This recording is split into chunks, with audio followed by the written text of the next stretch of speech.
This is Horned Abbey, an Augustinian monastery situated in the Upton Magna in Uffington, believed to have been founded in the early 12th century at the end of the reign of King William Rufus and the start of King Henry I. It was founded by a member of the FitzAlan family, William FitzAlan, whose family remained closely associated with the abbey over the years, becoming some of their wealthier allies because members of the family later on became the Earls of Arundel. Although the information you find on the abbey is extensive, you certainly get a sense of its history and just what it's been through. It gained a number of benefactors and endowments over the years, the most notable of which is land granted by Henry II. It's also been through a lot. It's been through the time known as the Anarchy, a civil war or a crisis of succession, if you will, between Empress Matilda and Stephen of Blois. This raged on between 1135 and 1153, so it's been through something. It's also been through many criticisms, specifically from the Bishop of Lichfield at the time. They were aimed at the abbot, Richard Ponsbury, and then after him his successor, Christopher Hunt, for all their numerous failings and mistakes.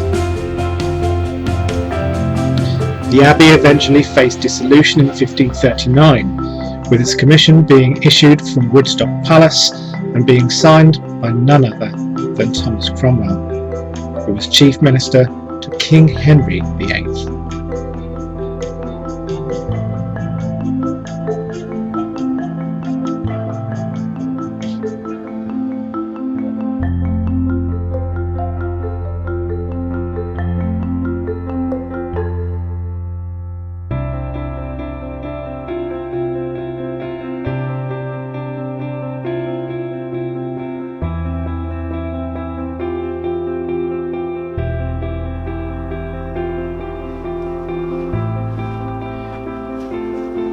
In 1540, a year after the abbey's dissolution, the abbey itself was sold off to Sir Edward Littleton.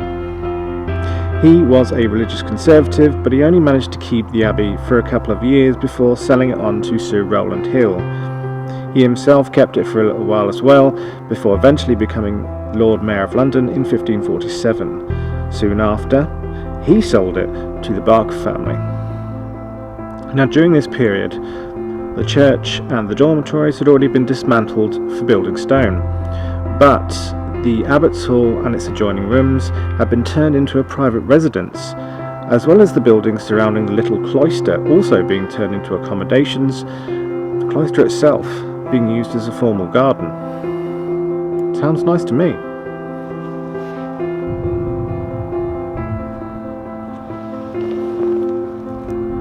Unfortunately, in 1642, when the English Civil War started, the abbey suffered a fire and was largely destroyed.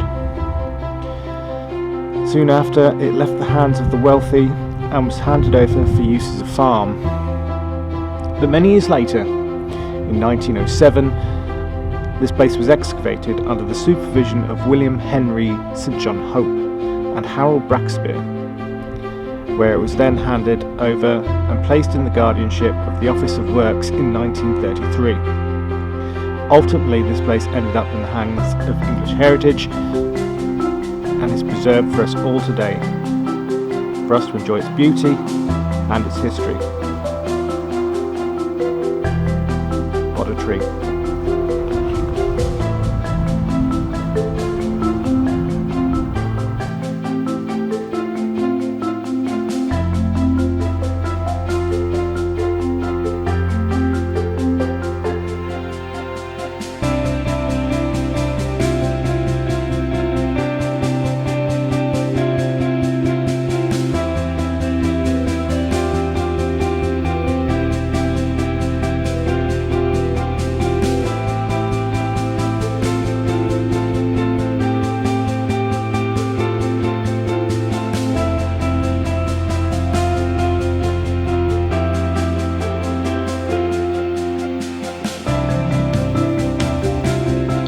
This place is just amazing, and it's exactly the reason why I really love going to historical sites and ruins of any kind. That's because it's somewhere you can learn a little bit about the history of where you go, and what went on there, what life was like, what people went there. And it's also just peaceful and beautiful.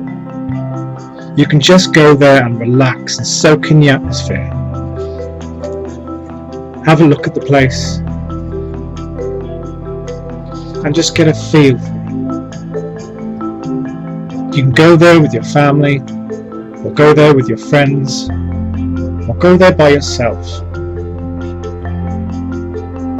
But it's there. It's a part of our history. So it's always great to go and learn, or go and look. I really enjoyed doing this. I really enjoyed researching and learning, and then going there. I was so excited to do something like this for the very first time, to make a proper episode. And as much as anything else, I enjoyed standing in this historic place.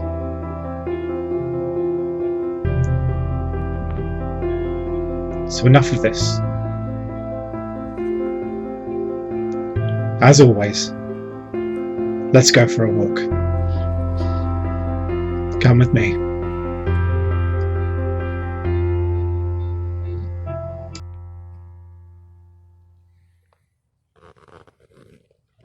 Ah, there you are. All right, guys. What I say about this place, it's amazing. It's just a joy to be here.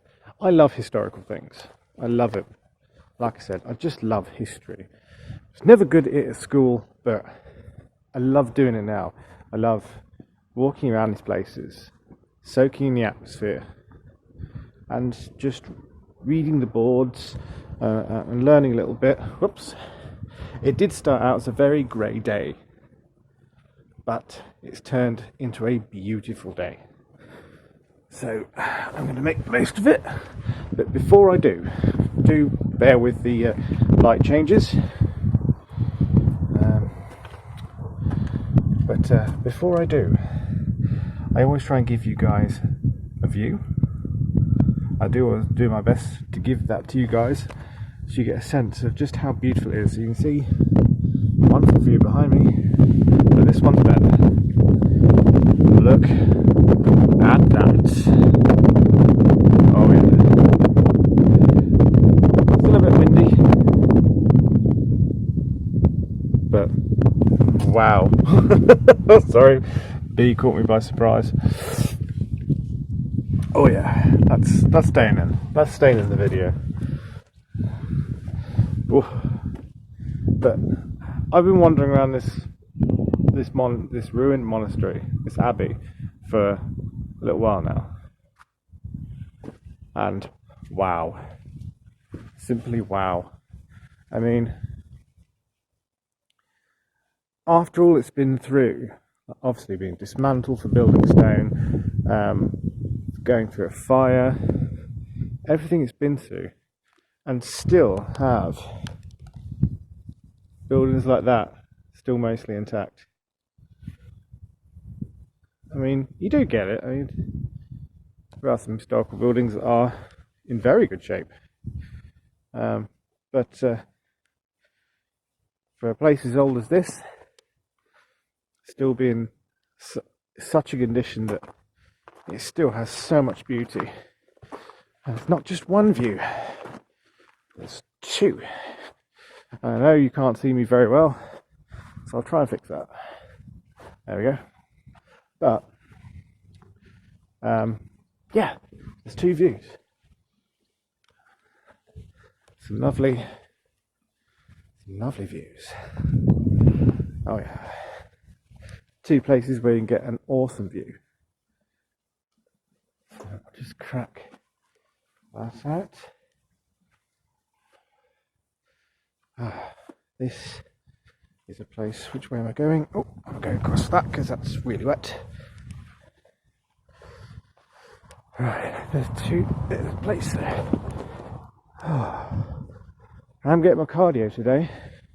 So up here, where I'm going to show you this view, this is actually the, I'm going to say presbytery, but I don't know if I pronounced that right. Please do correct me. I'll show you.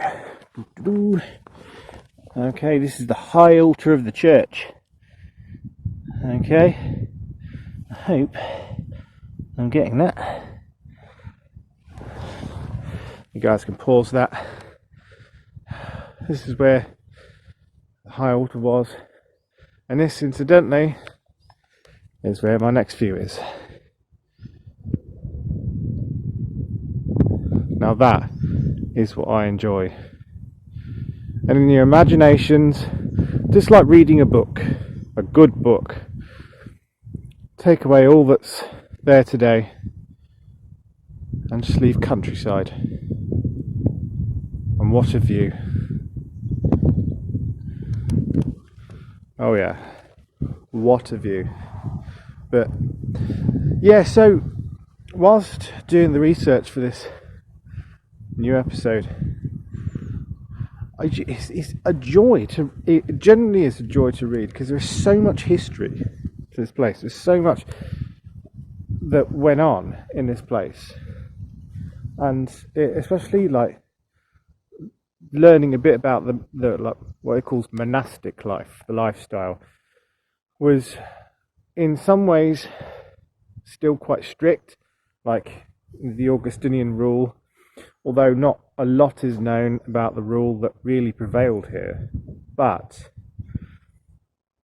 the protocols like contact with outsiders, the canons, anybody that went outside had to travel with the abbot, and were never allowed to sleep alone, whilst their diet was very, very varied. Whilst there is information about fisheries being attached to the abbey, because with all the endowments and beneficiaries and whatnot that were involved in this place, mostly from the Fitzalan family, but there were others, and it did have a lot tied to this place, so they weren't as strict with their diet as most places were, which is very interesting. It's great to learn this stuff. But if you want to read about this place and really get a good view, I did most of my research from Wiki. I did have a look around and try and learn as much as I could, and it's always good to do that. If I have got any of my information wrong, I did spend a long time doing this, but if I did get any of my information incorrect, I don't mind. Please do feel free to correct me, because we are in this together. So do correct me. I'm not going to waffle on for ages, because this is a beautiful site and there are people starting to come here and have a look around, and I don't want to disrupt their experience. But just to give you a quick circular view, I'm going to have a little walk around some of the rooms that you haven't seen. I'll just take you in here. It's lovely. I am having to be slightly careful because there is a cottage here which is being lived in, so I'm trying to be respectful of that. And I've tried to cut it out of some of the views. So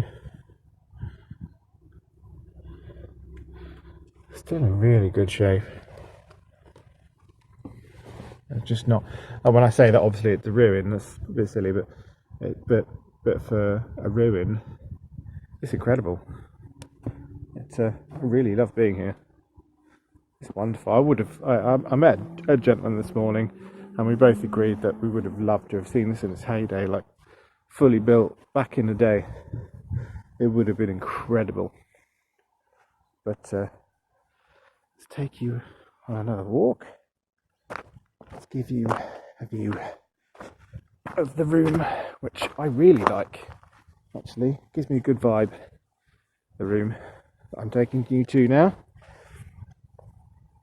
and then we'll finish off with a bit of a natter in one specific room, and then I'm going to start letting you guys go, because after I put everything together, this video will be going on for a while. But yeah, here we are. Okie dokie. But yeah, I recommend you guys come here. I mean, make it a part of your day, because obviously the people that have come here to look at this glorious place, they spend about 5 or 10 minutes here having a look around and then on their way. So make it part of a day out. Go see a few sites, end up somewhere fun, but come here, because this is beautiful. And this is what I wanted to show you.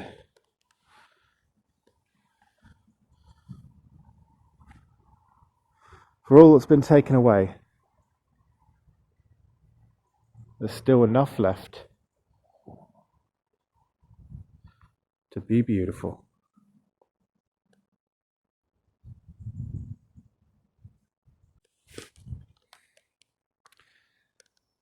Oh yes. So, you probably noticed the jump. That's because I did a few things bad after that point, which I want to fix. So it mainly includes me showing a shot of the cottage, which is on site here. Somebody's actually living in it. So I want to do this again.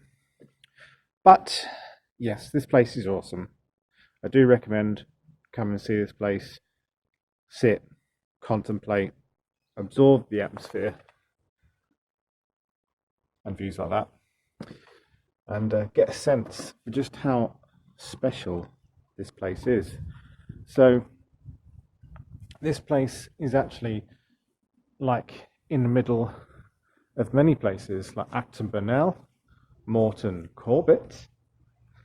I'm putting a ring to that name. I'm sure you guys can guess why.